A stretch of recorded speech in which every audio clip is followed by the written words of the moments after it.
Con 5 minutos de cortesía, me dice la organización que debemos comenzar hoy y me toca presentar la ponencia en esta cuarta y penúltima mesa para hablar de un tema clásico, hiperclásico, podríamos decir, que es la aplicación del derecho extranjero, solo que por determinadas autoridades no judiciales. ¿Por qué este tema?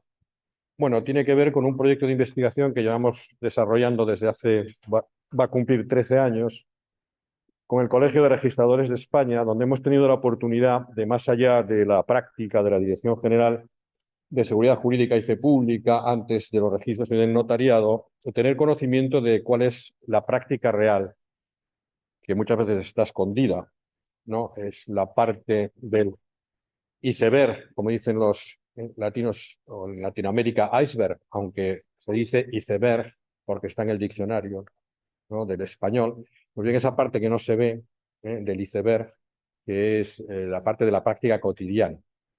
Este proyecto implica que todos los registradores de España, mercantiles y de la propiedad, cuando tienen una duda de derecho extranjero o de derecho internacional privado, nos la pasan a la Universidad de Granada y allí hacemos un dictamen sobre la cuestión. Llevamos cerca de 700 dictámenes, aparte de referenciar todas las resoluciones de la Dirección General. Y eso nos ha permitido cambiar un poco la perspectiva de los tópicos que solemos mantener sobre la aplicación extrajudicial. Yo me voy a referir exclusivamente no al registro civil, que tiene otra particularidad, sino al registro de la propiedad y al registro mercantil.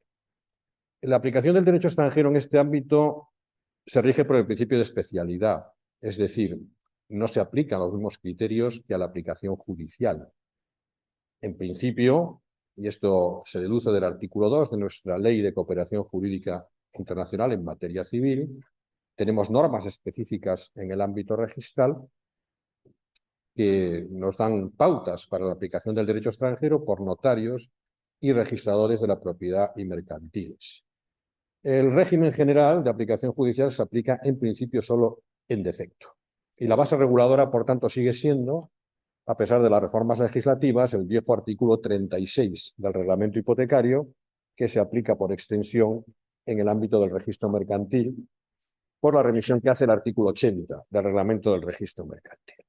Bien, en el ámbito de la inscripción registral, que es cuando se plantea el problema de la aplicación, primero la notarización de los actos y luego su inscripción en el registro mercantil y de la propiedad, la prueba del derecho extranjero pues requiere o tiene por objeto lo mismo que en la aplicación judicial. Hay que probar, en principio, las formalidades del acto, que respete la forma o la ley aplicable a la forma, la capacidad de los sujetos y, por supuesto, también, aunque no lo diga expresamente el artículo 36 del reglamento hipotecario, hay que probar también la validez del acto. Y sabemos que hay sectores completos o prácticamente completos como sucesiones y régimen económico matrimonial en que la aplicación de todo lo que explicamos con carácter sustantivo sobre los reglamentos europeos se hace en vía registral. Curiosamente, la inscripción registral, las condiciones para practicar la inscripción del procedimiento están excluidas de los reglamentos, pero no las cuestiones de fondo, con lo cual se da siempre esa paradoja. ¿Qué hay que probar? Hay que probar la existencia, el contenido, la vigencia del derecho extranjero y la aplicabilidad al caso, ¿no? Eso que exigen a veces con mucho rigor nuestros jueces, de que hay que aplicar el derecho extranjero como lo haría una autoridad extranjera, y por tanto hay que probar la interpretación de ese derecho. Esto, evidentemente, no siempre es así, porque aunque se diga que hay que aportar jurisprudencia y probar la aplicabilidad, muchas veces los problemas son tan sencillos como aportar una disposición de un código civil, porque son temas, depende de la complejidad de lo que estemos planteando. Hay veces que, claro, hay que recurrir a jurisprudencia, y hay veces que no es necesario. Pero esto es el principio que solemos decir. Luego, en la práctica, te encuentras con que se dan los dos extremos opuestos, es decir, casos en que el derecho extranjero, por vía de aplicación notarial, se presume, no se prueba ni en su existencia. Esto ocurre, por ejemplo, con uno de los problemas claves, que es el apoderamiento. El problema de los poderes de representación en España que se le presentan al notario para hacer una compraventa, para hacer un acto societario, para aceptar una sucesión y que vienen del extranjero. y que se rigen por la ley española en cuanto al fondo, porque los poderes se ejercitan en España. Y en España, curiosamente, nuestra disposición 1280 del Código Civil exige que el poder conste en documento público. En documento público. ¿Y bien qué ocurre? Que en nuestro sistema, el notario tiene que hacer un juicio de suficiencia que se refiere a las facultades de ese poder, pero previamente tiene que hacer un juicio sobre la existencia del poder. Y cuando viene del extranjero, tiene que hacer un juicio sobre si ese documento notarial del extranjero es un documento público, equivalente al español. Claro, en Estados Unidos ya sabemos lo que es un notario. Si hemos visto alguna serie norteamericana, pues el notario no es un notario. Es más, las propias normas norteamericanas prohíben utilizar el término en español notario, para no confundirse con nuestros colegas mexicanos, notarios, que son gente seria, con conocimientos jurídicos, y no un niño de 18 años que sabe leer y escribir en inglés y que simplemente es un testigo cualificado en donde le dan el título de notario, una especie de tómbola prácticamente, ¿no? Claro, eso no es un notario, ni eso es un documento público.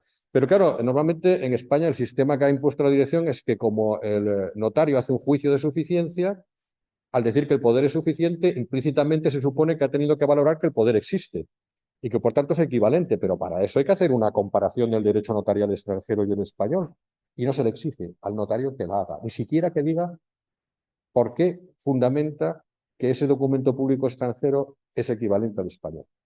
Luego esto es un déficit y ahí el derecho extranjero es presunto. En otros casos vamos al extremo.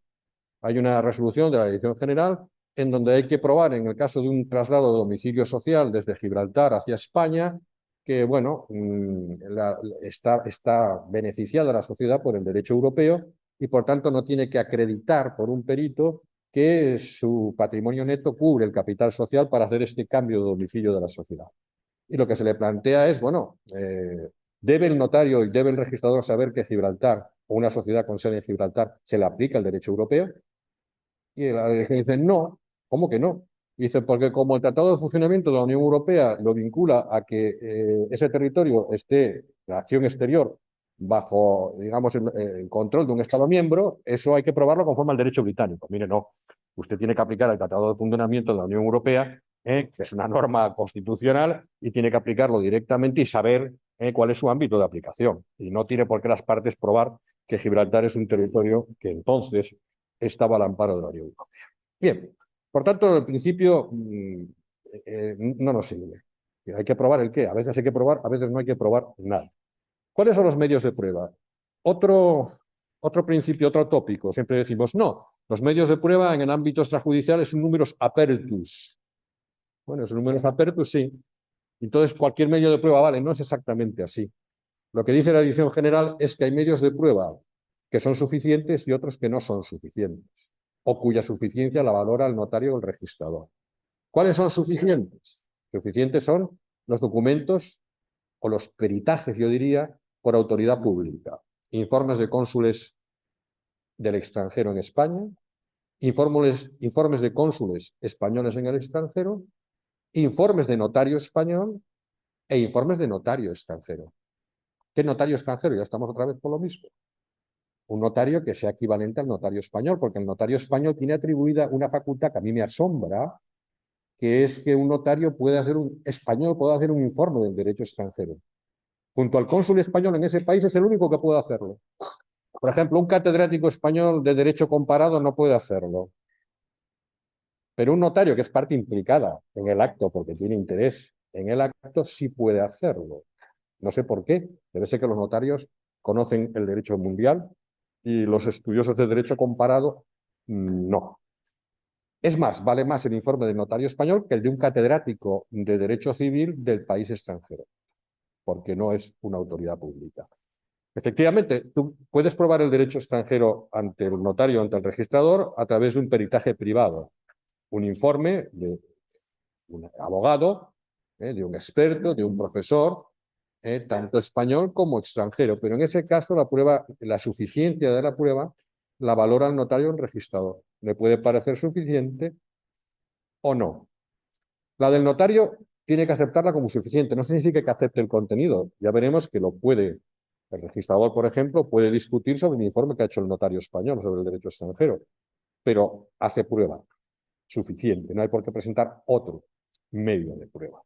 Obviamente también dice la Dirección General que hay que utilizar las herramientas electrónicas, lo cual me hace mucha gracia, porque como si el derecho extranjero se pudiera conocer a través de las herramientas de las bases de datos de la Unión Europea.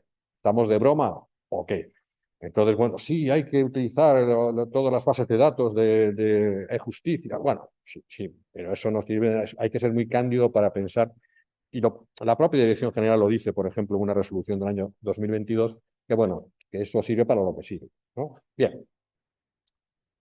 ¿Los mecanismos de cooperación internacional sirven? No. No sirven primero porque no se aplican, la mayoría de ellos, el Convenio de Londres no se aplica a la cooperación extrajudicial. El de la CIDIP, el interamericano, se podría aplicar, pero en la práctica no sirven. Pero tampoco sirven el régimen interno, porque tenemos un régimen en la Ley de Cooperación Jurídica Internacional en materia civil, artículos 34 a 36, muy prolijos, donde se pueden utilizar los mecanismos de comunicación directa e incluso los mecanismos de cooperación judicial, digamos, clásicos de cooperación judicial, para a través del Ministerio de Justicia enviar el problema que se plantea a la hora de registrar un acto en el registro mercantil o de la propiedad, y que a través de ese mecanismo pues, se pueda resolver, lo cual implica que hay que traducir toda no la pregunta, todos los documentos, incluyendo la escritura, por ejemplo, que se pretende inscribir, hay que pagar esa traducción, hay que remitirla y hay que esperar a que te contesten. Y el plazo de calificación de un registrador son un par de semanas.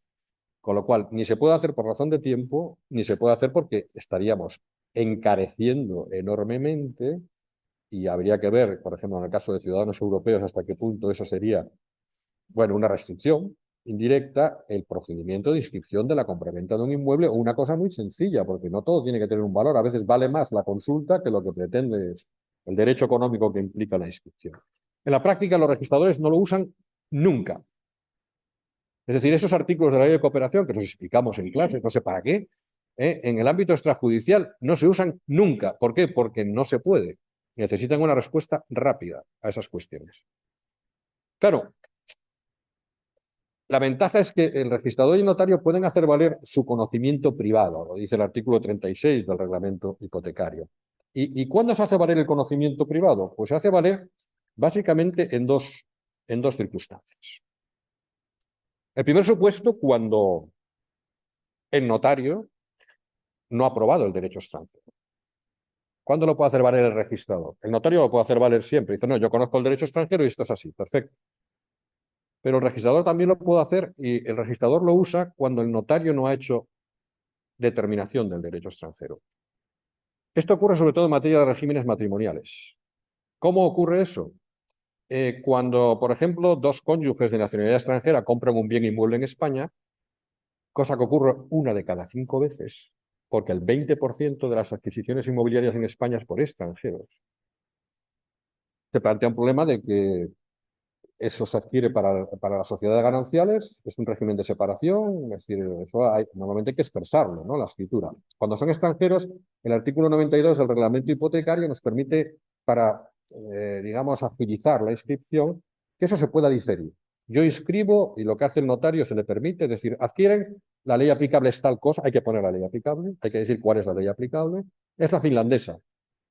Bueno, pero no hay que especificar cuál es el régimen económico en Finlandia. Se dice, no, se adquiere conforme a la ley finlandesa de acuerdo a su régimen legal de bienes. Perfecto, no hay capitulación. Correcto. Y ya se determinará cuando ese bien que está inscrito se revenda, se hipoteque, se disuelva el matrimonio. Entonces, en el momento de la enajenación o de la disposición es cuando hay que determinar el régimen.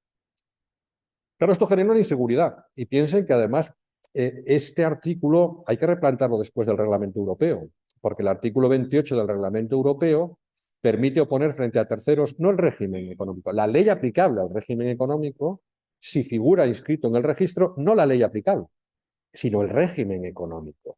Por tanto, el artículo 28 aconseja, por razones de seguridad jurídica y de oponibilidad frente a terceros, que este artículo no se use mucho, que se determine el régimen, porque es la única manera que, si yo digo no, la ley finlandesa, pero es un régimen de participación y la propiedad es privativa de cada uno de los cónyuges, en un porcentaje del 50, del 30, 70, de lo que sea. De esa manera yo puedo poner frente a terceros no solo ese régimen, sino la ley aplicable. Esto es importante. ¿Qué ocurre? Que a veces el registrador lo sabe y la dirección se lo permite. Dice, no, pero si esta gente vienen de la India, ahora se llama de otra manera, no me acuerdo cómo, pero bueno, o esta gente, pues si son británicos, pero si son de un país islámico y ahí no hay régimen económico matrimonial que valga, hay una separación de bienes, por tanto lo voy a escribir poniendo que es con separación y que me especifiquen la cuota, aunque el notario no lo haya hecho. Pero bueno, curiosamente, esto se ha planteado ante los tribunales y ha llegado la Audiencia Provincial de Málaga en 2023 y ha dicho, no, no, la gente tiene derecho, lo dice el 92, a inscribir sin precisar el régimen económico matrimonial, lo cual es no entender nada, porque el 92 es una excepción. Sí, sabemos que lo que importa es la seguridad jurídica registrar, pero bueno, si no puedes hacerlo, ya lo harás luego. Y la otra cuestión que plantea, o cuando el registrador puede utilizar su conocimiento privado, que es más delicada, es para discutir la interpretación que ha hecho del derecho extranjero el notario. Pero aquí, y esto es lo que me interesa destacar, el problema no es que el notario no haya probado suficientemente, o en la escritura no conste probado suficientemente el derecho extranjero. El registrador no puede decir, no, no, suspendo la inscripción, y esto es importante porque yo no puedo aplicar el derecho español, es lo que se dice.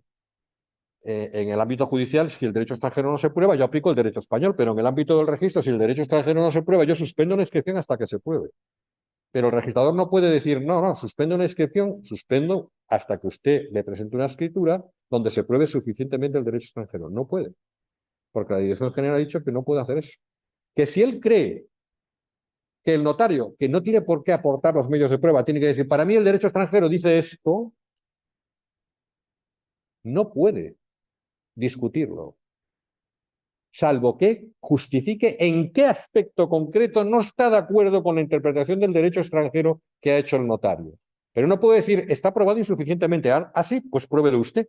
Y dígame usted qué es lo que dice ese derecho extranjero. Pero no vale que lo rechaces, digamos, sin haber hecho esa prueba. Claro, eso significa que nuestro servicio está más cargado de responsabilidad porque al registrador, para no inscribir, le tenemos que dar los cauces. ¿Y cómo se los damos? A veces no podemos. Y este es el problema. ¿Por qué? Por ejemplo, en materia de los poderes de representación, ocurre lo siguiente. Se presenta una escritura donde se dice, y se presenta aquí un poder presentado por un notario de Alaska. Y yo lo considero suficiente, dice el notario. ¿Vale? Y el registrador dice, bueno, yo no sé si nota, pero lo puedo probar. Y dice, sí. Y nosotros le decimos, tranquilo, no hay ningún notario en toda Alaska, ya puedes buscar, más fácil encontrar un oso que un notario que tenga facultades de fe pública como en España. No hay ninguno en Alaska, pero en Nueva York tampoco. Pero ¿qué pasa? Que cuando el notario dice, se presenta aquí un poder otorgado en Florida, ay amigo, o en el Reino Unido, entonces tenemos dudas. ¿Por qué? Porque en Florida hay notarios de estos que no son notarios, pero también hay notarios internacionales de notariado latino. Pero si no me aportas el poder, y no hay que aportar el poder, en la escritura no se aporta el poder. El registrador está ciego, no lo ve. En materia de régimen económico matrimonial, el notario puede decir, este matrimonio se rige por la ley finlandesa, pero no tiene por qué aportar a la escritura los criterios en que se basa, la residencia común, la nacionalidad, ni tampoco tiene que decir si ha aplicado el reglamento, no ha aplicado el reglamento, ha aplicado el artículo 9.2. Entonces, ¿cómo puede hacer el control del registrador si no tiene los elementos que justifican la ley aplicable?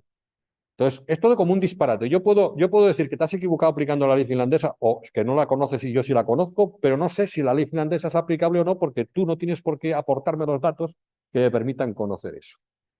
Entonces, claro, parece un poco de broma, ¿no? Todo el sistema. Entonces, eso de que se suspende la inscripción por falta de prueba, no. Se suspende la inscripción si el registrador no puede adivinar, que a veces no tiene elementos para adivinar, que el notario se ha equivocado. ¿Eso qué hace? Perjudicar la seguridad jurídica. Porque, claro, lo que dice la dirección, no, el notario es responsable. Sí, pero si yo inscribo algo con un poder que no es eficaz, luego alguien puede anularlo ante los tribunales. Y todo esto, pues, tiene unas implicaciones de inseguridad jurídica, que es una pena en un sistema de seguridad jurídica.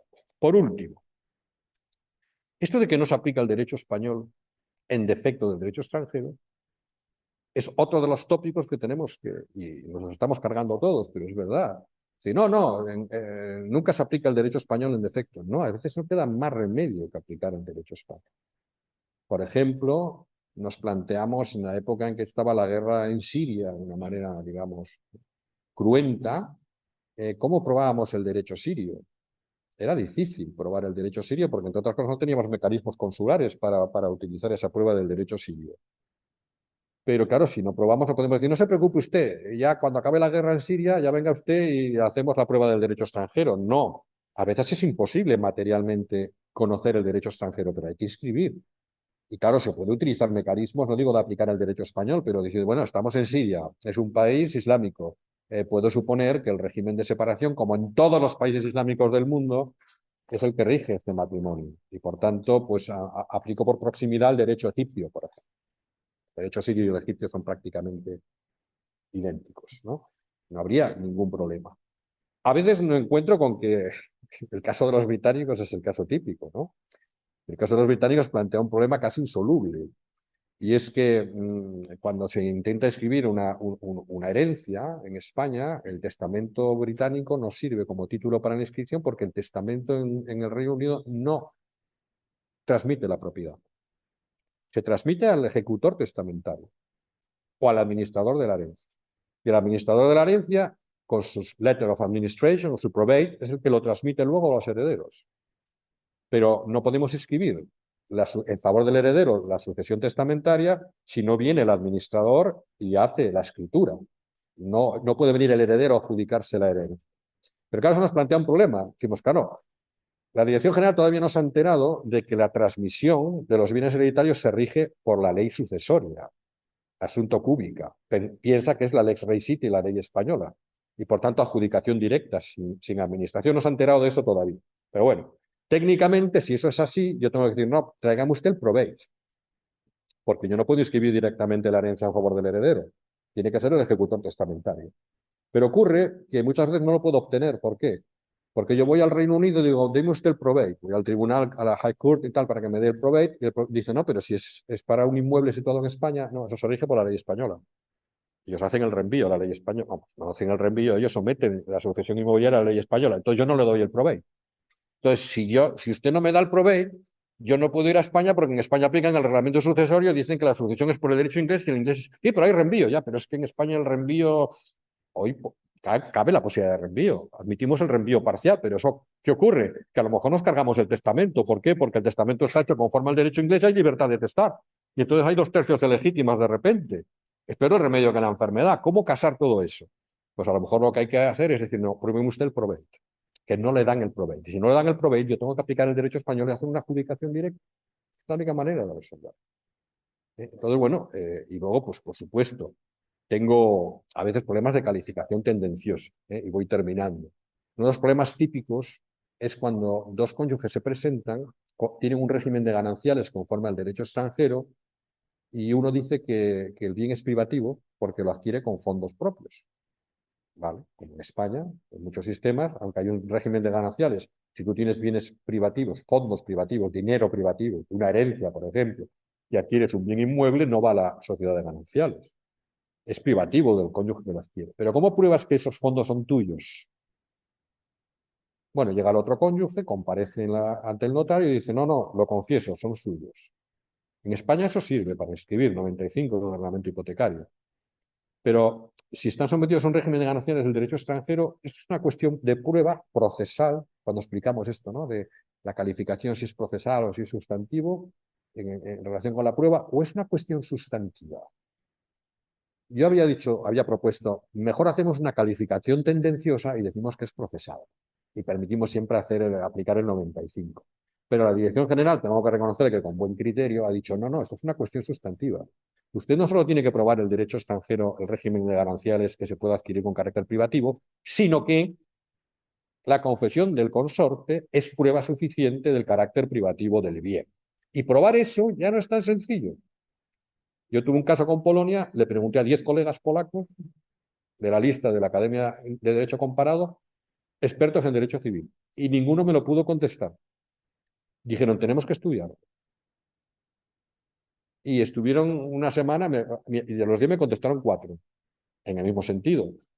Pero si para mí es difícil entrar en las bases de datos y buscar esa respuesta, imagínense ustedes que encima también lo es para los propios nacionales expertos en derecho civil de ese país, la cosa tiene tela. Pero bueno, a veces eso también se puede utilizar una calificación tendenciosa para decir que algo que se rige por el derecho extranjero pasa a ser procesal y se rige por el derecho español.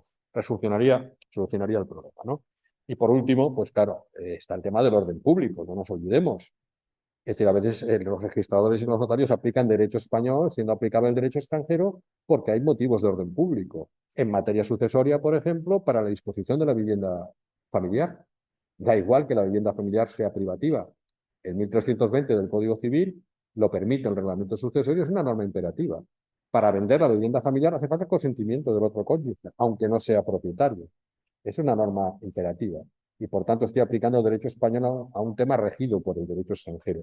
En materia sucesoria ya sabemos lo que ocurre con las sucesiones de los musulmanes, donde hay el doble para la viuda, para el viudo que para la viuda, el doble para el hijo que para la hija, y eso lo corregimos ¿cómo? Aplicando en el fondo el derecho español. Lo que ahora se está haciendo en Andalucía, que pues, mucha gente así, que es hacer testamentos utilizando la libertad de testar y la residencia habitual en lugar del para luego pues, utilizar las legítimas para mejorar a los varones sobre las mujeres. Y dice, no, eso hay que corregirlo. Me temo que no. Y la gran discusión es si tú haces eso en el testamento, ¿ahí hay una discriminación oculta? Me temo que no, porque el sistema español te permite mejorar a uno de los hijos sin preguntar por qué, porque me cae mejor, o porque ha sido más bueno, o por lo que sea. Pero ¿cómo vas a entrar tú en las razones por las que una persona mejora al varón respecto a la hija que es mujer? Bien, esto era lo que yo quería transmitirles en estos 30 minutos, simplemente para que se viera que, bueno, los lugares comunes no son más que eso, son lugares comunes. Y cuando uno desciende al detalle se da cuenta de que son reglas que tienen a veces más excepciones que reglas, precisamente. Muchas gracias.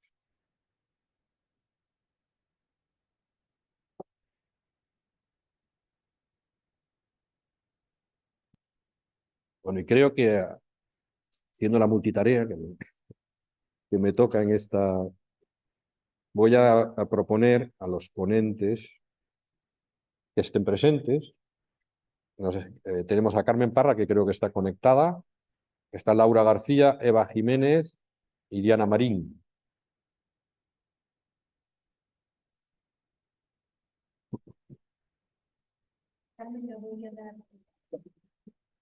Carmen está...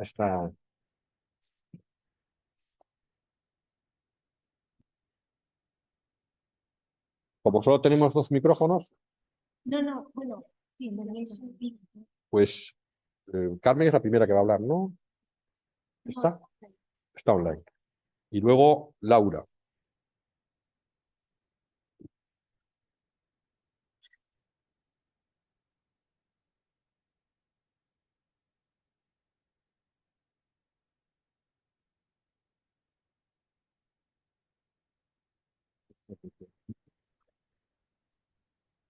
Y entonces, no sé si Carmen nos escucha. Sí que os escucho. Buenos Perfecto. días. Hola, ¿qué tal, Carmen? Hola, ¿qué tal? Tenemos la mañana muy cargada, o sea que vamos a pediros mucha concisión y que os Ujú. atengáis a los 5 o 6 minutos de cada intervención para poder luego responder a preguntas. ¿De acuerdo, Perfecto. Carmen? Sí, Entonces, muchas gracias. tienes la palabra. Pues nada, en primer lugar, buenos días a todos y a todas y la verdad que lamentar no poder estar en esta reunión de amigos que ya se ha vuelto tradicional en el mes de octubre.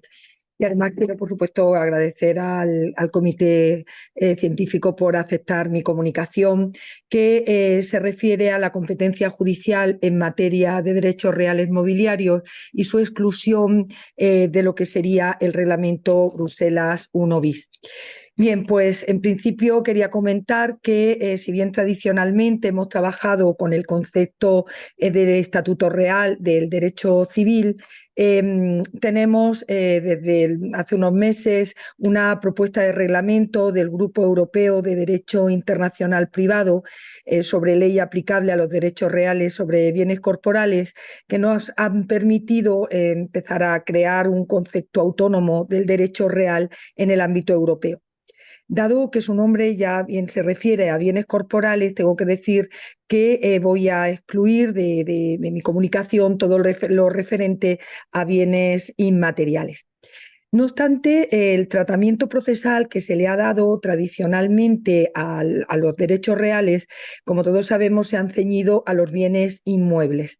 En este sentido, ha habido una evolución del concepto autónomo en materia de derechos reales inmobiliarios a través de las sentencias del Tribunal de Justicia de la Unión Europea en casos, por ejemplo, como Weber o Birpicom, dándole el carácter de foro exclusivo, argumentando la protección del interés público con base en el concepto de soberanía territorial del Estado. Sin embargo, este razonamiento no parece encajar, y así lo ha manifestado la doctrina, con el espacio de seguridad y justicia de la Unión Europea. Y es en esta línea donde se ha ido situando digamos, las diferentes propuestas que se han dado para los bienes muebles. Así, por ejemplo, la propuesta de reglamento Bruselas 1 bis y el artículo 22 quinquies F de la Ley Orgánica del Poder Judicial sí que daban una solución basada en el forum reisite, pero en este caso para los bienes muebles, pero a diferencia del anterior ya no sitúan el forum reisite en los foros exclusivos, sino que le dan el carácter de foro especial. Esto incorpora entonces la posibilidad de tener que acudir también alternativamente al foro del domicilio del demandado y al foro de la sumisión expresa, si bien en el escrito que presento pues doy razones para ver inconvenientes en estas remisiones o a esta posibilidad de acudir a estos tribunales. En cuanto a las razones por las que el legislador europeo ha decidido excluir la regulación de los derechos reales, los bienes muebles, eran básicamente la de entender que se podía encontrar una solución similar utilizando las medidas cautelares del artículo 35 o las acciones de restitución fundamentadas en un acto que dé lugar a un proceso penal del artículo 7.3. Pues bien, digamos que las propuestas que yo realizo intentan demostrar que estas soluciones pues no serían, estas soluciones no responden a todas las problemáticas que presentan las acciones reales sobre los bienes muebles, y a continuación pues hago una serie de propuestas. Por un lado, sigo manteniendo la del Forum reisite con una serie de advertencias o de cuidados en cuanto al carácter de conflicto móvil que pueda aparecer, y que así lo muestro dentro del escrito. Por otro lado, propongo aplicar el Forum Patrimoni para aquellos bienes que fueran parte de una masa patrimonial, dando así una estabilidad a la movilidad que tiene el bien mueble en sí, pero en este caso, digamos que corregido por el Forum No Convenience para determinar la competencia del tribunal mejor situado para los bienes muebles considerados individualmente, para aplicar de alguna manera el principio de proximidad. Luego me ocupo de lo que son los regímenes especiales. En este sentido, considero que se le podría dar a los medios de transporte un foro exclusivo, el del registro, abanderamiento o matrícula. En cuanto a los bienes en tránsito y a los bienes destinados a la exportación, ambos considerados dentro de la propuesta de reglamento que hace el grupo de expertos, el grupo europeo, me refiero a la posibilidad de considerar como tribunales competentes el del domicilio del demandado, con alternatividad con la sumisión al lugar de expedición o destino, sobre todo haciendo hincapié dentro del escrito a que considero que el destino sería el tribunal mejor situado para resolver cuestiones relativas a acciones reales sobre estos bienes. Todo ello he utilizado como base para cada una de mis soluciones pues la seguridad jurídica, la tutela judicial efectiva y la economía procesal. Muchas gracias.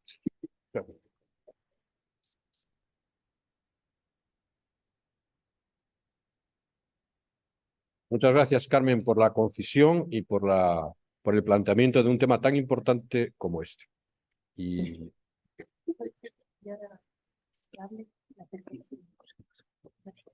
Pasamos a continuación a un tema vinculado también, muy cercano a los derechos reales, porque Laura García Gutiérrez nos va a hablar de los problemas que plantean los arrendamientos de inmuebles turísticos, que son muchos y muy variopintos, no todos de derecho internacional privado. ¿Bien? Gracias, Sixto. Bueno, buenos días. En primer lugar, palabras de agradecimiento a la profesora Ana Fernández y al comité por haber aceptado esta comunicación sobre un tema en el que estoy investigando en los últimos tiempos, los arrendamientos de inmuebles de corta duración.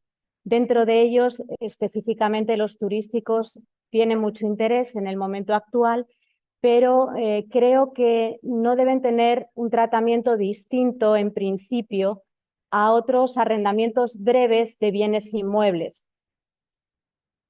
En mi opinión, estos arrendamientos de inmuebles, sobre todo los turísticos, son en su mayor parte calificables, podríamos calificarlos como contratos de consumo.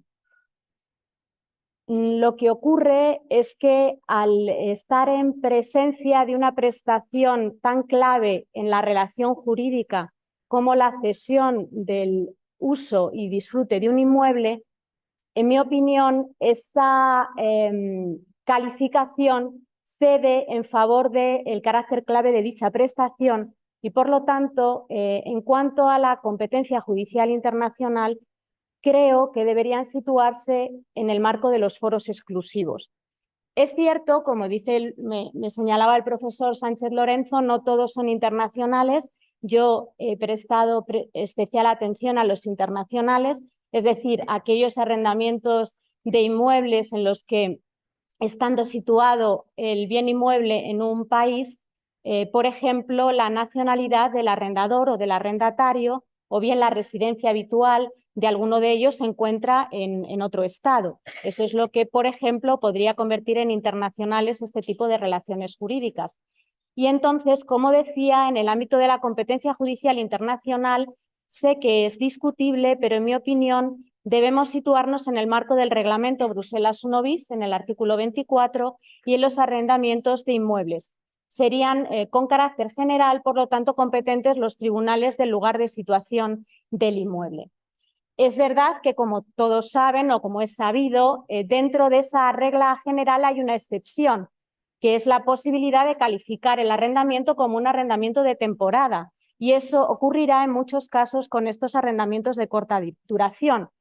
Por lo tanto, si se dan las condiciones previstas en el artículo 24.1 infine, el arrendamiento, si plantea algún tipo de controversia, podría someterse a los tribunales del estado del domicilio del demandado, sin eliminar la posibilidad de la exclusividad de los tribunales del estado de situación del bien inmueble. Por lo tanto, podríamos conjugar ambas reglas. En cuanto a la ley aplicable, bueno, antes de pasar a la ley aplicable, algo que considero importante es que no cabría entonces autonomía de la voluntad.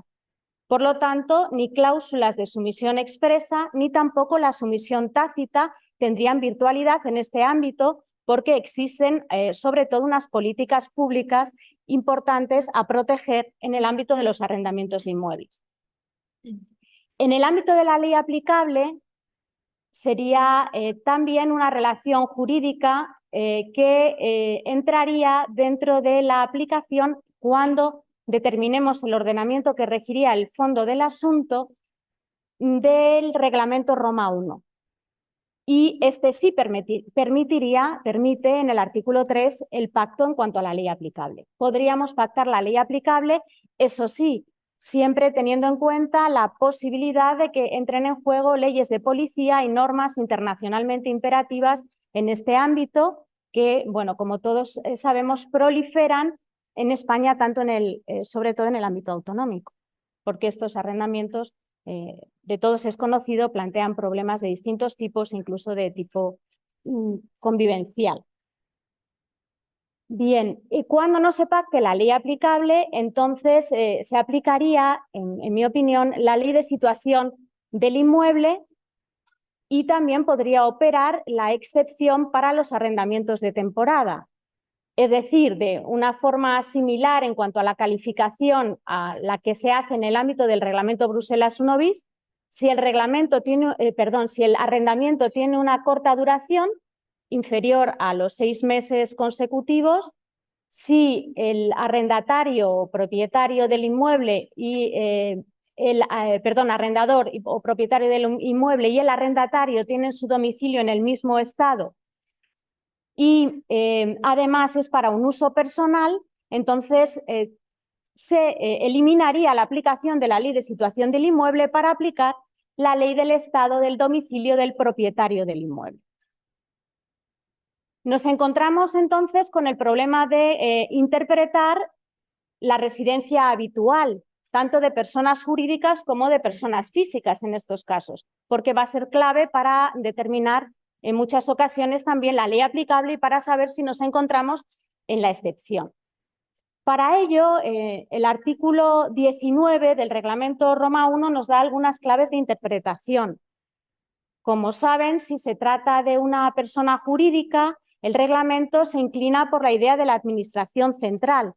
Es decir, no siempre vamos a aplicar o vamos a tener en cuenta para determinar la residencia habitual el domicilio estatutario de la persona jurídica o de una sociedad, sino más bien desde dónde se organiza, se dirige o se planifica la sociedad o la persona jurídica, cuestión que a veces es difícil, como saben, de determinar en la práctica.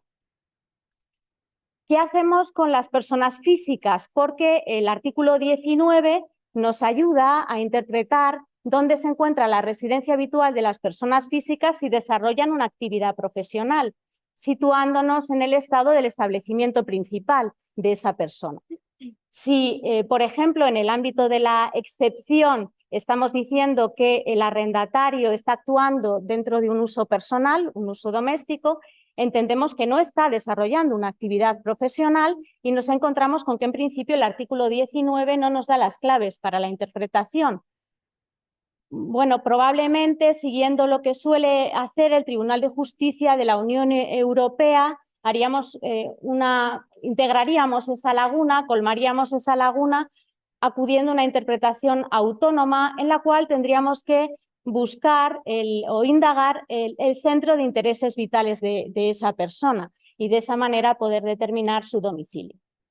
Por lo tanto, y concluyo, en cuanto a la ley aplicable, la propuesta que yo planteo es que se aplicaría la ley de situación del inmueble, salvo que nos encontremos o podamos calificar el arrendamiento como un arrendamiento de temporada, y creo que la ley de situación del inmueble, siendo una regla clásica, volvemos a lo clásico, es una regla razonable en estos casos porque permite una buena administración de justicia, es una regla que permite proteger los intereses de políticas públicas de la economía, del estado de situación del inmueble, que son muy relevantes en estos casos, y responde también al principio de territorialidad del que hablaba el profesor Ángel Espiniella ayer y el principio de proximidad.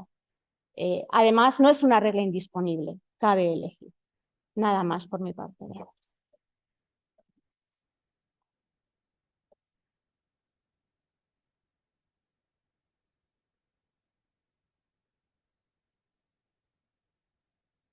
Bien, a continuación, Eva Jiménez de la Universidad de Málaga nos va a hablar de un tema de gran complejidad y actualidad después de algunos asuntos parecidos en el Tribunal de Justicia, o algún asunto sobre las dificultades que plantean los contratos que son a la vez contratos que tienen por objeto algún derecho real inmobiliario, la transmisión de bienes inmuebles, y que al mismo tiempo son de prestación de servicios, lo cual dificulta la aplicación del régimen europeo sobremanera. Cuando quieras. Muchas gracias. Buenos días. Bueno, he de comenzar señalando que el término contrato mixto es sinónimo de otros como contrato complejo, contrato conflictualmente atípico o contrato con objeto múltiple. En el derecho internacional privado institucional son contratos mixtos aquellos cuyos elementos corresponden a más de uno de los tipos contractuales contemplados en el artículo 4.1 del Reglamento Roma I. Así los ha definido expresamente el considerando 19 de dicho instrumento europeo. En esta exposición me voy a centrar en los contratos mixtos que tienen por objeto transmitir, ¿no?, la transmisión de bienes inmuebles y a su vez la prestación de determinados servicios. Un ejemplo práctico lo podemos encontrar en los contratos de fiducia inmobiliaria de construcción. Estos contratos, que son una modalidad de fiducia gestión, consisten en transmitir al fiduciario ciertos bienes inmuebles, generalmente terrenos, para que él, como profesional experto, se encargue de la gestión del completo proyecto de edificación y al finalizar el mismo retransmita las unidades inmuebles resultantes bien a los fiduciantes o bien a otros, a terceros adquirentes, por ejemplo. Estos contratos plantean particulares problemas en sede conflictual. Como sabemos, para determinar la ley aplicable a los mismos se han de deslindar en primer lugar los aspectos obligacionales de los reales.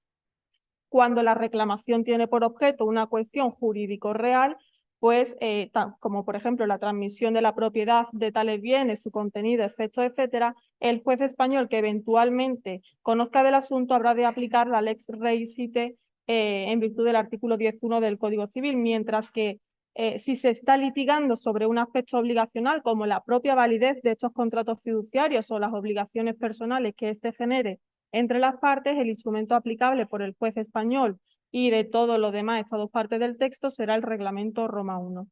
Si bien en mi investigación abordo ambas cuestiones, reales y personales, en esta exposición me voy a centrar en el análisis de los problemas de calificación que pueden plantear los aspectos contractuales de dichos negocios. Bien, como sabemos, a falta de elección de ley aplicable y sin perjuicio de los artículos 5 a 8 del reglamento, la lex contractus se determinará conforme a las reglas del artículo 4.1 del reglamento.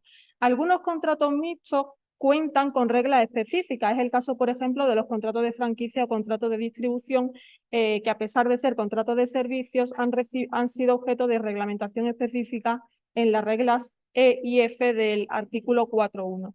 Para los restantes contratos con objeto múltiple que carecen de reglas conflictuales específicas, se debe aplicar el apartado segundo de dicho precepto al que me referiré en unos instantes.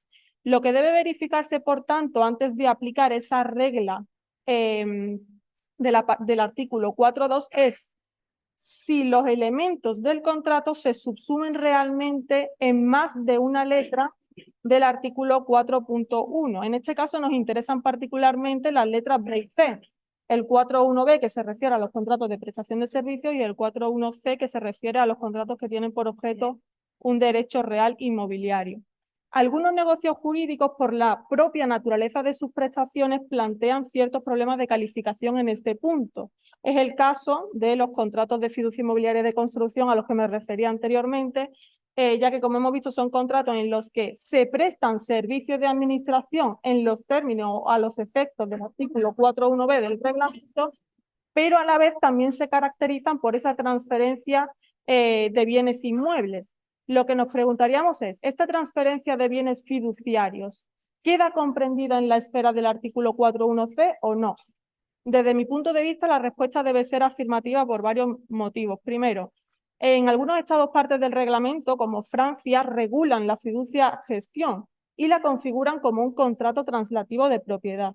Y en otros estados partes del reglamento, como el español, aunque no regulan la fiducia en términos generales, un sector doctrinal también entiende que se produce esa transferencia de la propiedad de los bienes que forman parte de ese negocio fiduciario. Y esta es la concepción teórica por la que yo opto. Por tanto, desde mi punto de vista, estamos ante un contrato con objeto múltiple cuyos elementos se subsumen tanto en la letra B como en la letra C del artículo 4.1 y por tanto tenemos que acudir a la regla prevista en el segundo apartado de dicho precepto. En este sentido debo hacer un inciso respecto de la unidad de determinación de la ley aplicable, y es que, a diferencia del Convenio de Roma, que no necesitaba abordar el caso de los contratos mixtos, ya que contemplaba en su artículo 4.1 la posibilidad de separar los elementos del contrato para determinar la ley aplicable a cada uno de ellos de forma separada, el Reglamento Roma I sí que ha tenido que abordarlo y lo ha tratado de resolver previendo para los contratos complejos una única ley reguladora. Por tanto, en defecto de elección aplicable en virtud del artículo 3, los contratos mixtos quedan sometidos a un único ordenamiento jurídico. ¿Cuál? Pues si leemos el tenor literal del artículo 4.2, se rigen por la ley de la residencia habitual de la parte que deba realizar la prestación característica del contrato. Como vemos, esta regla no opta por la ley de destino, ley del lugar donde se realiza la prestación, sino la ley de origen, que es la de la residencia habitual del prestador característico precisada al celebrar el contrato. Respecto de cuál es la prestación característica en este tipo de contratos complejos, esta es otra incógnita. ¿Cuál es la prestación característica? Debo hacer algunos incisos rápidamente. Partimos del hecho de que el legislador europeo no ha querido establecer una jerarquía entre los contratos cuyos elementos se han combinado. Ninguno prevalece sobre otro al elegir esa ley rectora del contrato mixto. Como decía, la complejidad de estos contratos puede dificultar la identificación de la prestación característica o del centro de gravedad del contrato. Lo que sí se deben rechazar son las tesis doctrinales en virtud de las cuales se debía atender a cuál era la prestación u obligación dominante. Esto se debe rechazar. Por eso mismo, ante un contrato mixto como este, no podemos aplicar sin más el 4.1b o el 4.1c según cuánto peso le queramos dar a cada uno de esos elementos del contrato mixto, sino que tenemos que atender, como defiende la doctrina mayoritaria, a la finalidad del contrato, a la obligación que desvela la función económico-jurídica del contrato, en la que lo caracteriza. Pero ¿cuál es la finalidad económica de la fiducia inmobiliaria de construcción? No está del todo claro, pero si nos tuviéramos que decantar por alguna, yo quizá me decantaría por la prestación o por las actividades, la administración, esos servicios, perdón, de administración que presta el fiduciario. ¿Por qué se acude a esta estructura fiduciaria? Se acude por la confianza y seguridad que brinda el hecho de que un profesional experto esté analizando la viabilidad técnica, económica y jurídica del proyecto y esté garantizando el buen desarrollo del mismo en todo momento. Entonces, esto nos podría hacer llevar a que la prestación característica en este tipo de contratos complejos va de la mano del fiduciario. Por tanto, si se afirma, para concluir, si se afirma que desde el punto de vista de la finalidad económica de estos contratos complejos el fiduciario es el prestador característico, tendríamos que acudir o tendríamos que aplicar la ley del estado de su residencia habitual, ¿no? La ley de origen. Ventaja, bueno, se trata de un punto de conexión seguro y previsible para las partes, en tanto que habría sido precisado al celebrar el contrato y es un punto de conexión fácil de interpretar. Imaginemos que ese fiduciario que está gestionando el proyecto en España tiene su residencia habitual o su establecimiento en Francia. En estos casos, este punto de conexión presentaría algunas ventajas, porque como he mencionado, el sistema jurídico francés regula la validez y el contenido obligacional de estos contratos fiduciarios de administración, y también se favorecería a la libertad de prestación de servicios de los fiduciarios profesionales franceses en otros Estados miembros de la Unión, como en este caso sería España. Pero para concluir, en cualquier caso sabemos que el reglamento sigue manteniendo el punto de conexión de los vínculos más estrechos para cuando entienda que la ley aplicable no se puede determinar conforme a los apartados 1 o 2, o bien cuando aún considerando que sí la podría determinar conforme a estas reglas, considere que se debe aplicar otra ley manifiestamente más estrecha, que presente vínculos más estrechos. Esto es todo. Muchas gracias.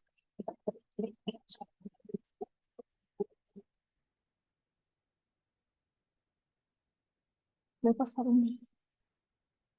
Darle agua, porque es que el micrófono es que no. Muchas gracias, Eva, por el planteamiento y la propuesta en un tema tan complejo. Y Ana Marín va a terminar esta primera intervención, digamos, en la comunicación. Esperemos que que tengamos tiempo para el debate. También sobre derechos reales y litigios patrimoniales, pero en este caso en las relaciones familiares y el tema importante de la delimitación entre instrumentos. Gracias. ¿Sí? ¿Se escucha bien? Sí. Quisiera, en primer lugar, agradecer al Comité Científico la selección de la comunicación y sumarme a las felicitaciones a la profesora Ana Fernández por la organización y fantástico desarrollo de este cuarto foro, y agradecerle además que me brinde un turno, yo creo que adecuado, ¿no?, al final de la sesión de esta intensa mañana, en la que creo que además pues, me pone en una posición de ventaja, porque como ya ha habido varias comunicaciones en relación a derechos reales, y en concreto la de la doctora Carmen Parra, ¿no?, en la que ella nos ha introducido cuestionándonos si se trata la materia de derechos reales mobiliarios, una cuestión olvidada en el reglamento Bruselas 1 bis, y proponiendo esas soluciones tan claras, pues eso va a facilitarme sin lugar a dudas la exposición que voy a llevar a cabo, sobre todo en relación con la contextualización. Así pues, agotados los segundos iniciales, y para ceñirme estrictamente al tiempo que me han otorgado y me han recordado, y además ayer también el profesor Ángel Espinella nos recordó que en 5 minutos se puede y se debe decir todo lo que se quiere decir, pues en atención a este mandato, para poder cumplir la expectativa, voy a centrarme en primer lugar en introducir el contexto en el que nos movemos, para, en segundo lugar, centrarme brevemente en el papel de la jurisprudencia que juega la jurisprudencia del Tribunal de Justicia de la Unión Europea en los derechos reales y litigios patrimoniales en las relaciones familiares, en esa cuestión de delimitación en y entre instrumentos de derecho internacional privado de la Unión Europea, y en tercer lugar apuntaré alguna reflexión a modo de cierre. En relación con la contextualización del trabajo realizado, la idea era presentarla desde dos perspectivas, pero como ya he dicho, ya ha habido una contextualización previa, pues voy a centrarme en la segunda de las perspectivas, y era que me gustaría apuntar que la cuestión que tratamos, como se ha puesto de relieve, creemos que encaja cómodamente en el sugerente título de este cuarto foro que ayer destacó y alabó el profesor Sixto Sánchez Lorenzo, el derecho internacional privado en acción, que en relación con los derechos reales, digamos que pasaríamos de la mínima acción del legislador de la Unión Europea, y pongo ahora entre paréntesis, al que al final de la intervención le vamos a demandar, le vamos a pedir una mayor acción, pasaríamos de esa mínima acción a la necesaria acción que precisamos del Tribunal de Justicia de la Unión Europea. Ello me permite aquí enlazar con la segunda de las cuestiones que quería plantear en esta exposición, y es entrando brevemente a ese papel del Tribunal de Justicia de la Unión Europea. En ninguno de los casos, de los asuntos en los que se han tratado relaciones de propiedad entre cónyuges, excónyuges, parejas no casadas, el Tribunal de Justicia ha tenido la necesidad de pronunciarse sobre la necesidad de discernir si estamos o no ante un estatuto real. Por el momento, el Tribunal de Justicia se centra en determinar si la cuestión controvertida está o no excluida del ámbito de aplicación material en relación con la exclusión contenida en el reglamento Bruselas 1 bis en el artículo 1.2a. Léase en relación a los regímenes matrimoniales, léase también reglamento Bruselas 1 y Convenio de Bruselas de 1968. Exclusión que se amplía, no obstante, con el reglamento Bruselas 1 bis al incluir como materia excluida los regímenes que regulan las relaciones con efectos comparables al matrimonio según la ley aplicable.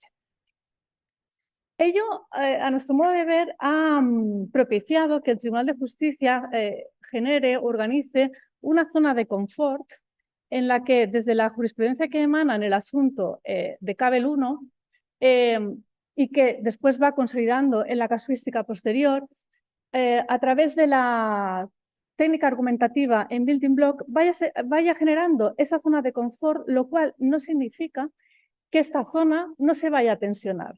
No se vaya a tensionar o digamos esa zona de confort se vaya a desdibujar. ¿Cuándo va a producirse? Pues a nuestro modo de ver, cuando entremos en la delimitación entre instrumentos a partir de la aprobación de distintas normas materiales sectoriales específicas, como es el reglamento de sucesiones, como son los nuevos o digamos los últimos reglamentos de régimen económico matrimonial o de relaciones patrimoniales de las uniones registradas.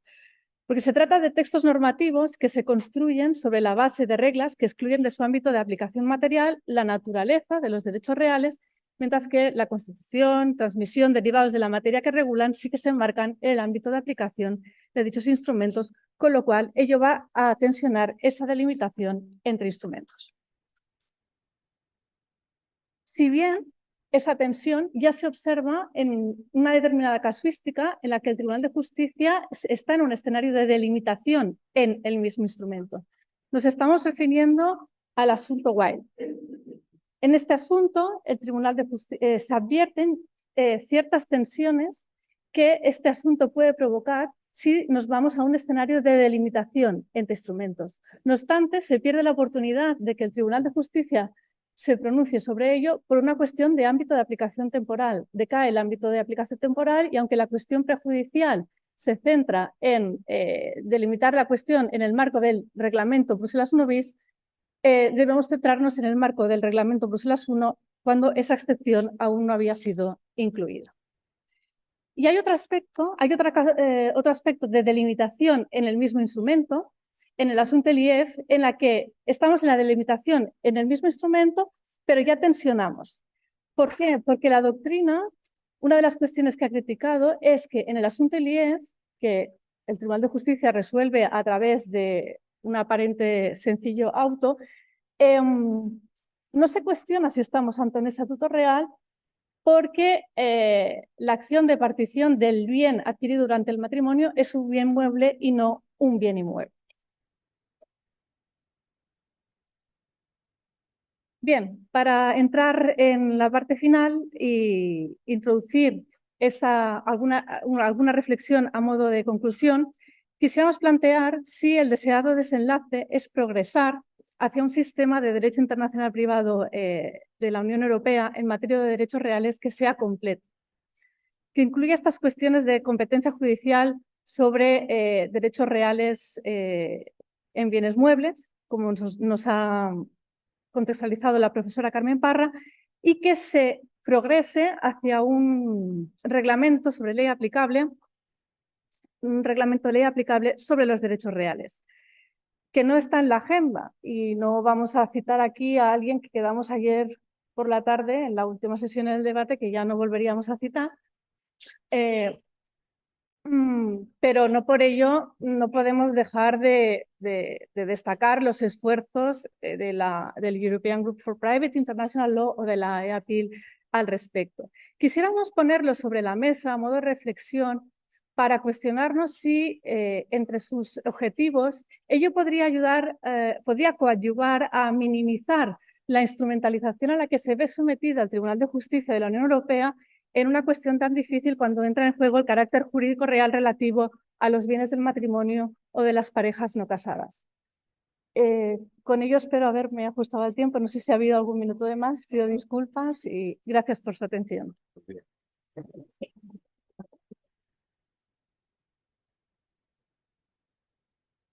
Bien, muchas gracias a todos los comunicantes por haber sido tan respetuosos con el tiempo que nos va a permitir abrir un debate en un tema que además yo quiero llamar la atención, que es muy raro que en un foro de este tipo tengamos una sección prácticamente dedicada a los derechos reales, que es el pariente pobre de la parte especial del derecho internacional privado. De hecho, siempre está al final de los programas, porque es lo que permite a nuestros compañeros decir, no me da tiempo. Y entonces lo damos por sabido. Más que lo damos por sabido es que no quiero explicar, ¿no? Porque es un tema complejo. Yo, obviamente, hice mi tesis doctoral sobre el tema de los derechos reales y siempre tengo cierto aprecio a este tema, pero me he imbuido ya de eso y muchas veces tampoco lo explico, ¿no? Y la verdad es que yo creo que aquí se ha puesto de manifiesto que es uno de los temas que no porque no se hable de él, deje de plantear problemas y cada vez más y quizá merezca una solución. Por tanto, yo creo que el debate puede ser interesante y en primer lugar vamos a abrir el turno de palabra para el público asistente por si quiere plantear cualquier cuestión de las que se han tratado en la mesa a lo largo de esta primera sesión de la mañana.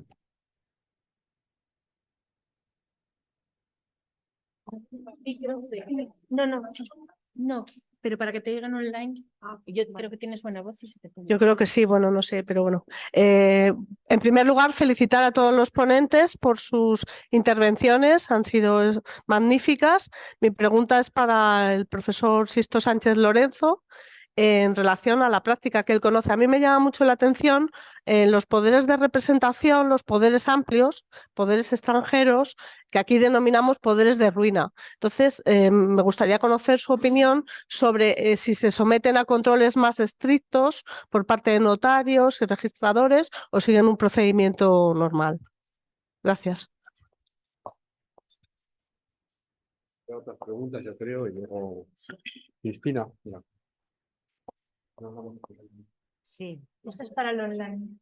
vale. A ver, yo quería hacer una pregunta, reflexión en torno al tema de los arrendamientos de temporada, porque ha centrado usted su intervención en la perspectiva internacional, pero yo creo que estamos en un momento en el que hay una gran intervención legislativa a nivel de las comunidades autónomas.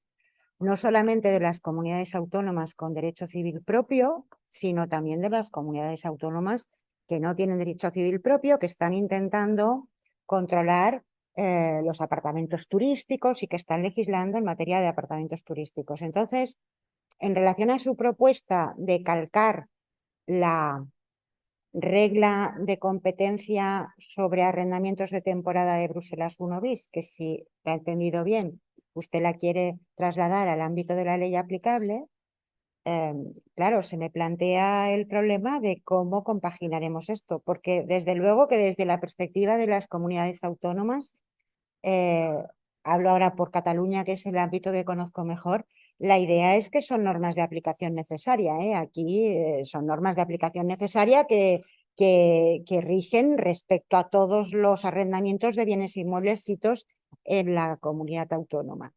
Y bueno, quería ver cómo lo compaginaba, porque si se aplica la ley Reis-Site lo tenemos más fácil, pero no sé si otras soluciones lo permitirían compaginar. Aprovecha, Pilar. Aprovecho la Pilar. proximidad del micrófono.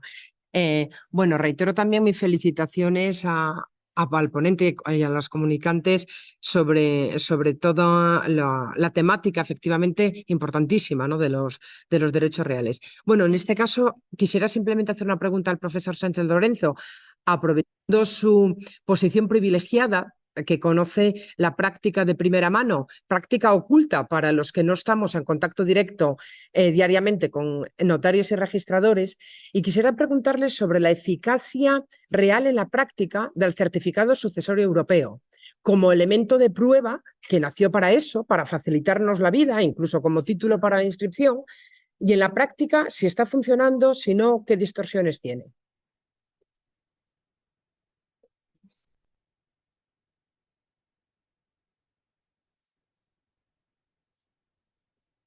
Hola, buenos días con todos. La pregunta es para el profesor y un poco matizando la primera pregunta de la compañera, porque quiero saber hasta qué punto conoce usted o nos podría dar algunos ejemplos más en donde la ley también limita el derecho extranjero a la ley interna del Estado español. Y lo digo porque concretamente yo que me dedico vamos a ver, a temas de extranjería y familia, lo veo muchísimo, y sobre todo le voy a decir una cosa muy puntual, que hace poquito nos han pasado, y sobre todo en la zona de Alicante, ¿no? Nos han pasado un oficio, en donde la Dirección General de la Policía de Extranjería, en concreto, nos dice que no va a efectos de expedición de un NIE y en cumplimiento, dicen ellos, del artículo 206 del Reglamento de la Ley de Extranjería, que no van a validar o recepcionar, mejor dicho, dar por válido un poder otorgado en el extranjero, así sea consular. Este es un oficio que nos han pasado y que de hecho entra en vigor, según esa Dirección General de esa zona, a partir del 1 de noviembre de este año. Entonces, hablando de poderes otorgados en el extranjero, Es un poder que muchas veces utilizamos los abogados para, de repente, la obtención de un NIE de una persona que evidentemente pues, no se encuentra aquí, ¿no? Y si lo limitan simplemente, es que ni siquiera lo están limitando a sede consular, sino que te dicen que la asignación de NIE que no se halle en territorio español se solicitará en las oficinas consulares, dejándose esa única vía, cuando en realidad ya sabemos cómo funcionan algunas oficinas consulares españolas en algunos países, por citar un ejemplo, de La Habana, o por citar otro ejemplo, el de Caracas, ¿no? Esa es la pregunta en concreto. Yo creo que esta norma especial, en concreto, limita el derecho extranjero en ese punto en concreto, y me gustaría saber si se conocen algunos otros ejemplos, ¿no? De hecho, a través de nuestros colegios estamos derivando una queja porque no se puede supeditar. La policía es que ni siquiera reconoce estos poderes otorgados a nivel consular, y eso la verdad es que está generando bastante malestar a nivel de colegiados. Muchas gracias. Por favor, ¿podrías? Perdón, ¿no?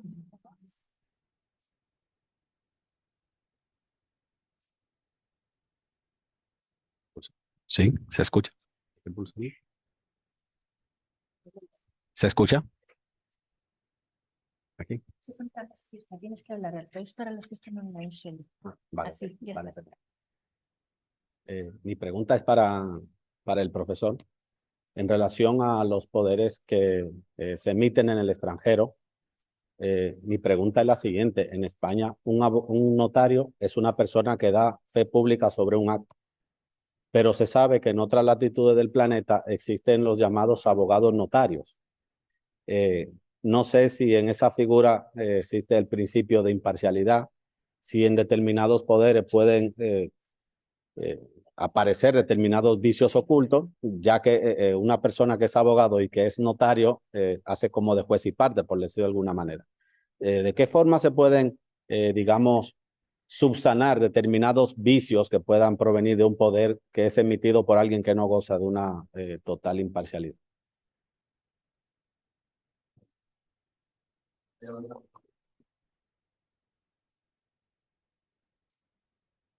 Gracias.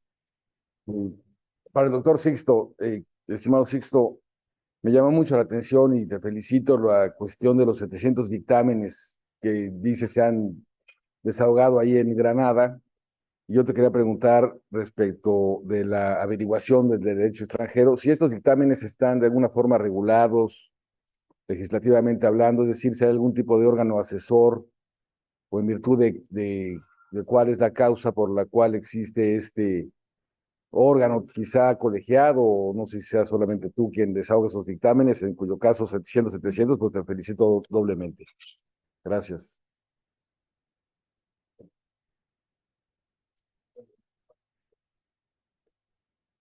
¿Alguna pregunta? ¿Pero ya había alguna pregunta? ¿Sí o no? Buenos días. Primero, evidentemente felicitarlos a todos, son un panel de primera categoría y todas las exposiciones han sido muy, muy interesantes. Mi pregunta es un poco más práctica, dirigida a la profesora Eva Jiménez. En este tipo de contratos, en la práctica, insisto, nos encontramos en algunos casos en los que, independientemente de la selección efectivamente de la norma sustantiva aplicable a cada una de las partes de estos contratos, extraordinario ejemplo el de la construcción, que creo que es de los que más problemas nos traen a veces. Muchas veces las entidades financieras, valga la redundancia, que van a financiar los proyectos, generalmente son entidades en países con un sistema jurídico anglosajón, y por lo menos de forma personal, en algunos años lo que me ha tocado es ver que hay una insistencia muy particular por parte de los abogados internos de estas financieras diciendo, aplica el derecho del estado de Nueva York o no sé, Londres, etcétera, dependiendo de dónde estén situados. Y no nada más que nos digan o que haya una cláusula específica donde se señale cuál es la legislación aplicable, sino que de facto muchas partes del contrato hay algunos términos y condiciones que son totalmente incompatibles con nuestros sistemas. Se me ocurre un caso muy concreto en la parte de seguros y en la parte laboral. Forzosamente solicitan que haya un Workers' Compensation Insurance, ¿no? Entonces, uno les dice, en nuestros sistemas no existe, además eso sería una contravención a los principios aplicables en la legislación laboral, que además es de orden público e interés social y por lo tanto no admite pacto en contrario. Entonces, la financiera se queda en una posición donde te dice, si no, no hay financiamiento, ¿no? Entonces, no obstante haya una cláusula donde se señale el derecho aplicable que podamos lograr en el proceso de negociación, de facto hay algunas cláusulas como esta que le comento que contravienen normas de orden público e interés social, pero que la contraparte dice, no estoy familiarizado con tu sistema y si no queda esa cláusula en el contrato, no hay financiamiento. Entonces, ya es un tema más de práctica y de proceso de negociación. ¿Usted cómo ha enfrentado este tipo de situaciones o cómo ha escuchado que algunos colegas lo hayan enfrentado, ¿no?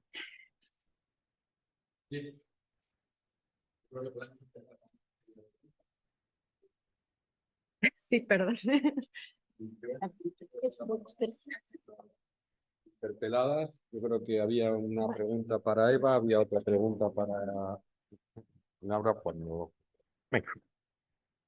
Bueno, muchas gracias. Agradezco mucho la pregunta de la profesora González Bailfus porque así puedo contar lo que no podía por los 5 minutos, porque en el texto escrito no eludo para nada la cuestión que está planteando en cuanto al régimen autonómico de los arrendamientos turísticos.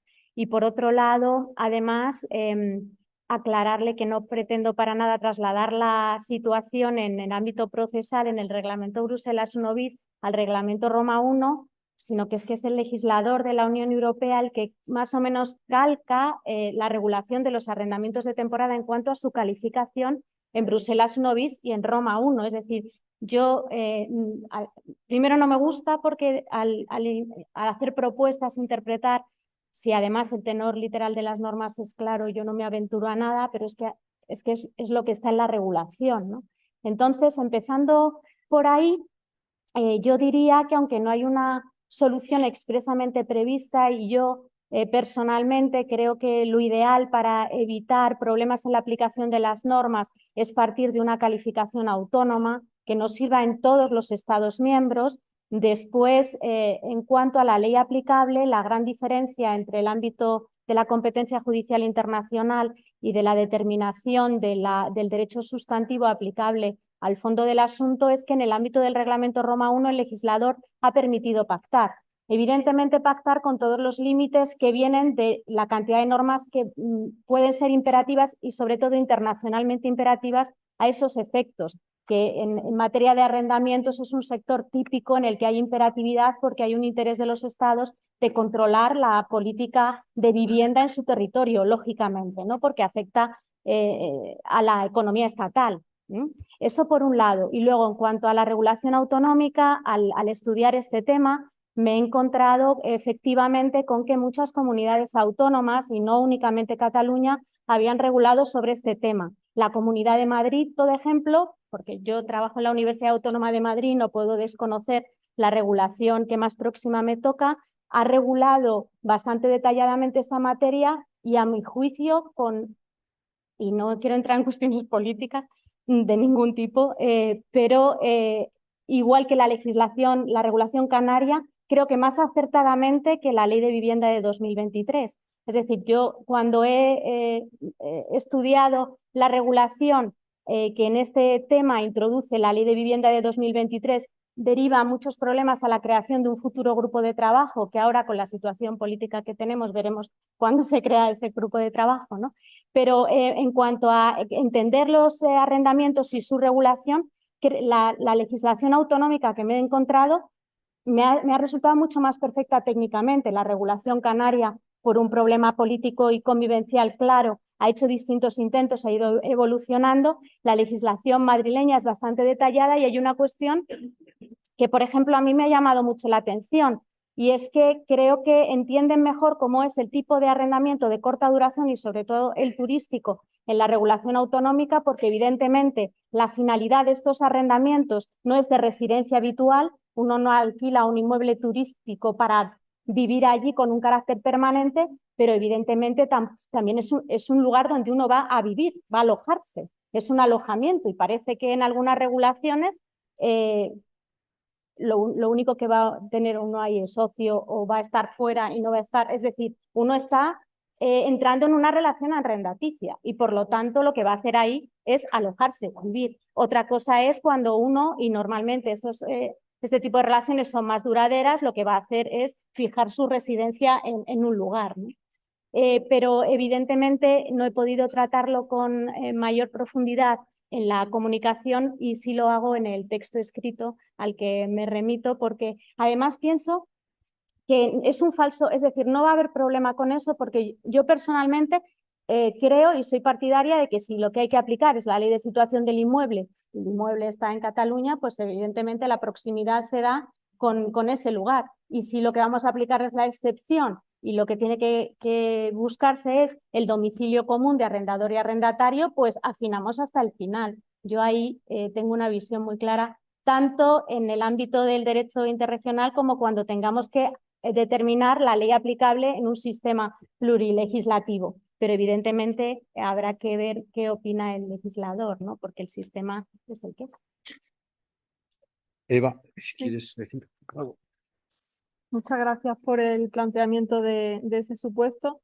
La verdad es que en el tráfico comercial internacional existen multitud de esquemas fiduciarios o esquemas de fiducia inmobiliaria. Está la fiducia inmobiliaria de inversión, la administración, fiducia inmobiliaria de garantía. Existen multitud de esquemas. Entonces, en mi investigación tuve que acortar, delimitar mucho el objeto de estudio y excluir los casos en los que son las entidades financieras las que se encargan de prestar esos servicios fiduciarios inmobiliarios.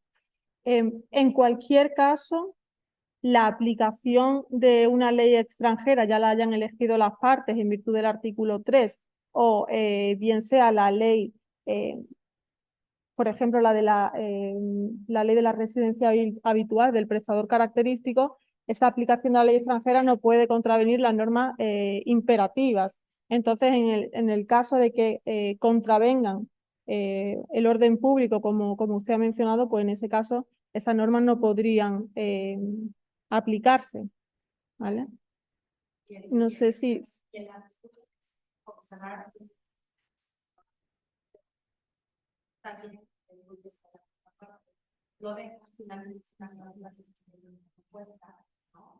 Pero en caso de yo no puedo negar, ¿no?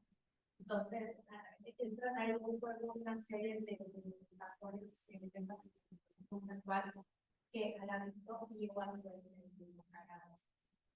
resolver.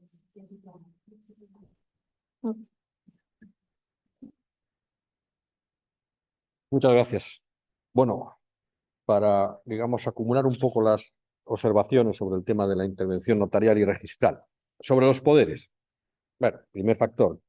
La administración puede decir lo que quiera sobre los poderes de representación, pero obviamente a eso estamos habituados, ¿no? A que las autoridades, no solo de extranjería, sino la propia Dirección General, actuando como un órgano de extranjería, por ejemplo, los matrimonios de conveniencia, haga lo que le dé la gana, vulnerando el ordenamiento jurídico. Para eso tenemos los recursos, el agotamiento de la vía administrativa y acudir a los tribunales. Lo que pasa es que, claro, muchas veces no merece la pena, pero evidentemente la obtención de un número de identificación fiscal es algo que entra dentro de la gestión normal de un ámbito de un poder incluso general de administración, que por tanto, si te lo hacen en un consulado, sería más que suficiente. Y se puede recurrir, pero bueno, esto es lo que hay. Por lo demás, el problema de la suficiencia del poder, el tipo de poder, si general, si no general, no es realmente el problema. ¿Por qué? Porque la suficiencia, la calificación de la suficiencia del poder siempre se hace conforme a la ley española. Y esto es muy claro, el Tribunal Supremo lo ha dicho interpretando el famoso artículo 98 de la ley esta de medidas, tal, que le otorgó al notario esa facultad para decir, a mi juicio es suficiente y punto. Y nadie lo va a discutir. Eso lo hace conforme al derecho español. Si un poder es suficiente para realizar determinado acto jurídico y las facultades representativas llegan hasta poder realizar ese acto, lo va a dilucidar conforme al derecho español, es algo más bien forense casi, ¿no? El propio notario. El problema está en la existencia del poder. Es decir, ¿cuándo estamos ante un poder si no se ha otorgado en España? Porque en España ese poder puede existir en documento privado, ¿eh? No hablamos de la exigencia de documento público, no es para la validez del poder, es para su eficacia, no real, sino obligacional. Pero en España, para que sea obligatorio y vincule a tercero, que es de lo que se trata el poder, hace falta que esté en documento público. Y la pregunta es, ¿qué es un documento público? ¿Cómo se enjuicia la equivalencia? Hay un test para enjuiciar la equivalencia, no importa la autoridad. No importa que sea un abogado, en Portugal hay abogados que ejercen como notarios para determinados actos.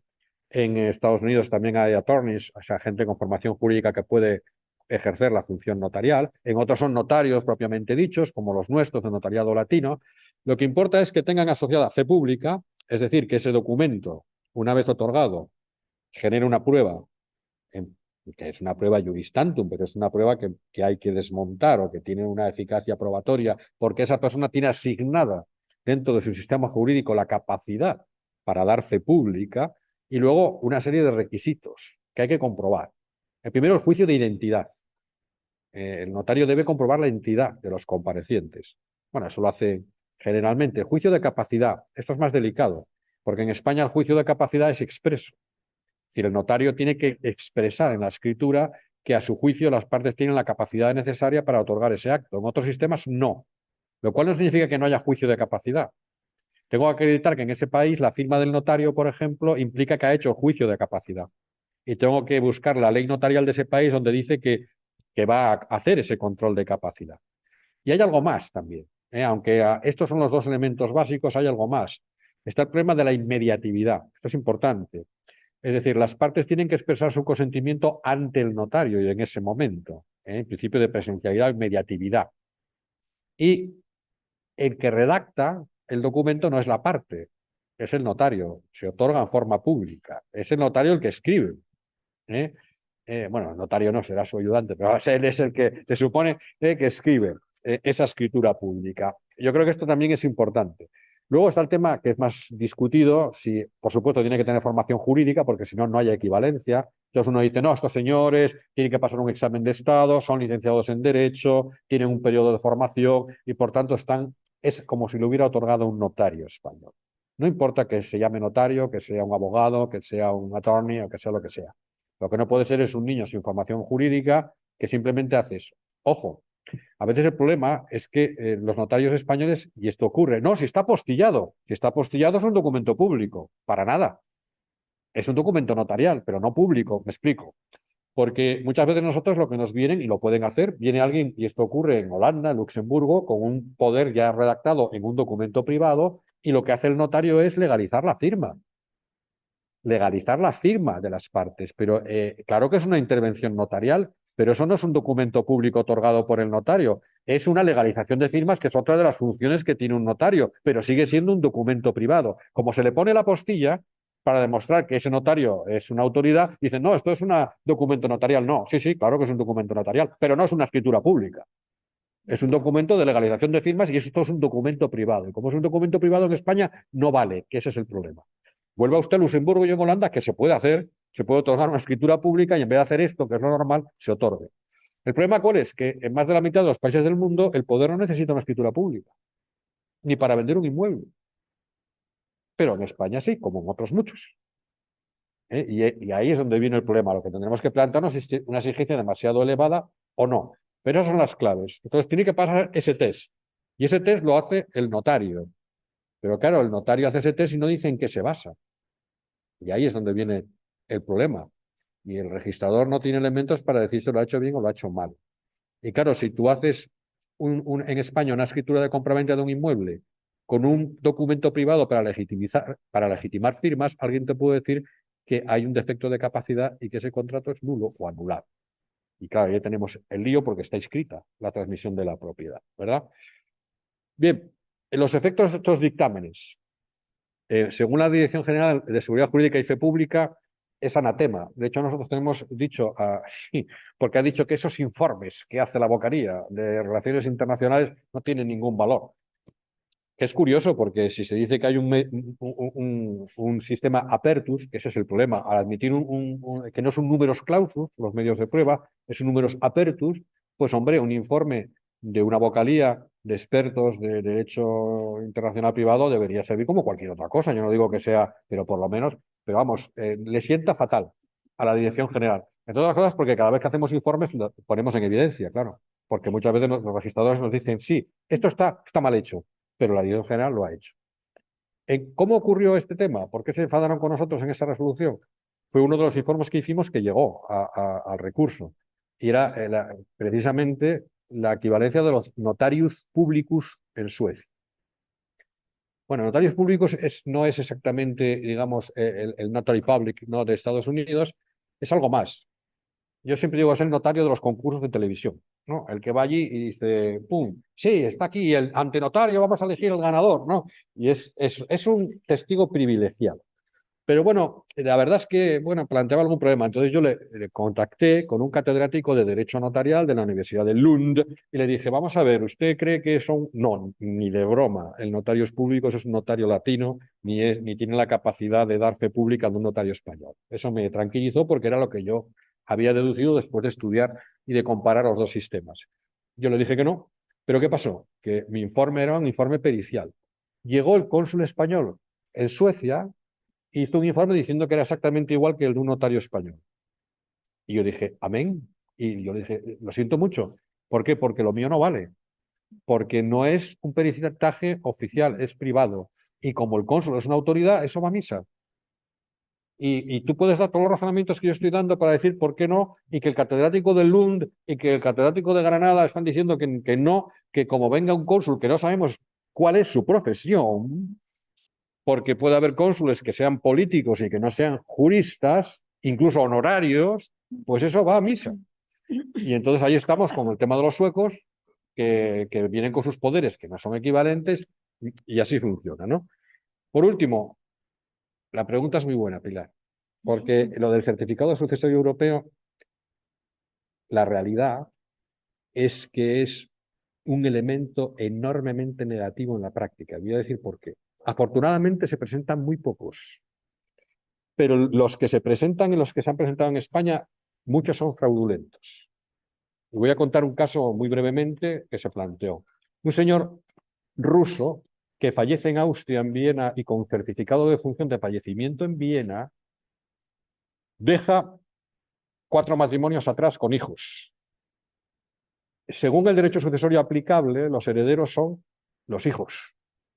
Pero las 4 madres hacen un contubernio y para evitar la aplicación del derecho sucesorio se van a obtener el certificado sucesorio a Lituania.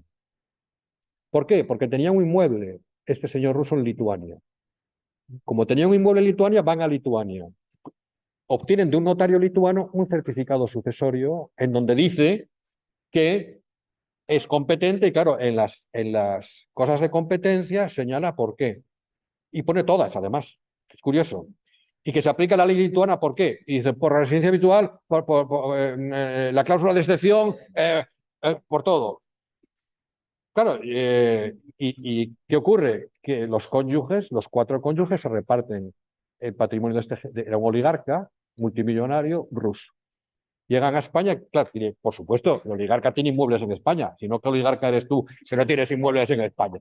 Entonces llega a España la inscripción y claro, el registrador se encuentra con que sospecha. Y nos dice, oye, y dije, vamos a ver, según el reglamento tú tienes que aceptar la cuestión probatoria. O sea, el certificado de sucesorio tiene eficacia probatoria. La culpa es tuya de haber dicho en el artículo 14 de la ley hipotecaria que lo utilizas como título para practicar la inscripción sucesoria, porque no tenías la obligación de hacerlo. Porque eso es un tema excluido del reglamento. ¿Qué documentos hacen falta para la inscripción de la sucesión? No lo regula el reglamento. Regula la eficacia probatoria del certificado sucesorio, pero no que sea un título para la inscripción registral. Tú has dicho que sí, pues ahora te lo comes con patatas. Pero ¿cuál era el problema? ¿Y qué puedo hacer cuando yo vea que evidentemente me presenta ese certificado de función, este señor nunca no murió en Lituania? Yo veo que claramente no residía en Lituania y que ese notario no tenía competencia. Amigo, no puedes, salvo que te ampares de una manera subrepticia en el artículo 58 de la Ley de Cooperación, diciendo que las condiciones para la inscripción se rigen por la ley española y que la ley española para inscribir cualquier documento público en el artículo 60 dice que tiene que respetar las normas de derecho internacional privado y que tú digas que esto no es una cuestión probatoria, es una cuestión de fondo y que el derecho aplicable no es. Pero entonces, claro, estás desvirtuando. ¿Por qué? Porque te supone que cuando tú aceptas el certificado sucesorio no solo aceptas lo que dice ahí, es que aceptas la ley aplicable. Y claro, ¿cuál es el problema? Que no todos los notarios son iguales. Y el problema es que hay países sospechosos. Me temo que hay países sospechosos. Y claro, el problema ¿cuál es? El que tenemos en la Unión Europea. Que legislamos pensando que el Urban pues va a cumplir con las cosas y los polacos van a aplicar las normas europeas constitucionales, y si no aplican las constitucionales, dime tú por qué van a aplicar el reglamento de sucesiones. Y esto es lo que está pasando. Entonces, lo que está generando el certificado de sucesión europeo es una enorme prevención por parte de los registradores, porque es la manera de eludir el control, digamos, que antes tenían las autoridades nacionales, que era diferente.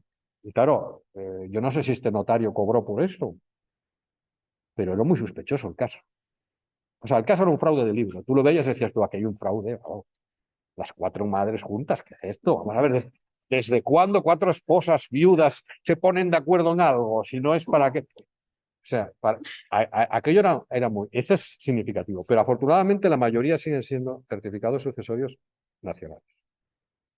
Por lo cual, bueno, pues normalmente, pues, bueno, si son autoridades, a veces son autoridades de servicios fiscales, otras veces son ayuntamientos, otras veces son notarios, y bueno, pues se plantea el problema de la equivalencia, pero certificados sucesorios europeos no hay tantos, y cuando los hay,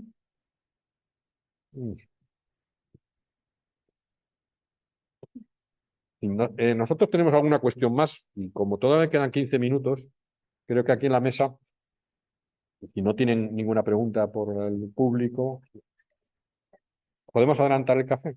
Bueno, entonces yo creo que quizá, sí, tenemos preguntas, podemos contestar entre nosotros y así adelantamos un poquito porque la segunda parte está muy cargada, ¿no? Bien. Perfecto.